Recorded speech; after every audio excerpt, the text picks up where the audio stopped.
মেহজাবিন, কিয়ারা আদভানি, হানি আমিরের মতো এমন মেকআপ লুকের জন্য ব্যাংক ব্যালেন্স শেষ করে প্রোডাক্ট কিনছেন, কিন্তু তারপরও আপনার মেকআপ লুক যদি হয় এমন, তাহলে এই ভিডিওটা আপনার জন্য মাস্ট ওয়াচ। মেকআপ শুরু করার আগে মোস্ট ইম্পর্ট্যান্ট স্টেপ হচ্ছে স্কিনকে ভালোভাবে প্রিপেয়ার করে নেওয়া। ক্লিনজার দিয়ে ক্লিন করার পর এসেন্স ইউজ করে নিতে পারেন অ্যান্ড দেন ভালো মতো ময়শ্চারাইজার অ্যাপ্লাই করে নিন। এরপর মেকআপের শুরুতেই ইলুমিনেটর বা লিকুইড হাইলাইটার ইউজ করুন and shine bright like a diamond. Free প্যানে এক গাদা প্রোডাক্ট যেভাবে ইউজ করি, হোল্ড অন। অল্প পরিমাণে প্রোডাক্ট নিয়ে বেস মেকআপ শুরু করুন অ্যান্ড পছন্দ অনুযায়ী বিল্ড আপ করুন। এতে মেকআপ কেকি হবে না এবং ন্যাচারালও লাগবে। Now to shine brighter like a diamond, নিজের পছন্দ মতো পাউডার হাইলাইটার ইউজ করুন।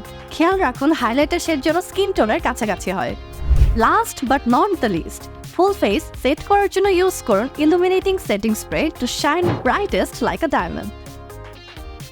এবার আয়নায় দেখেন তো কোন সেলিব্রিটির মতো লাগছে? Comment below.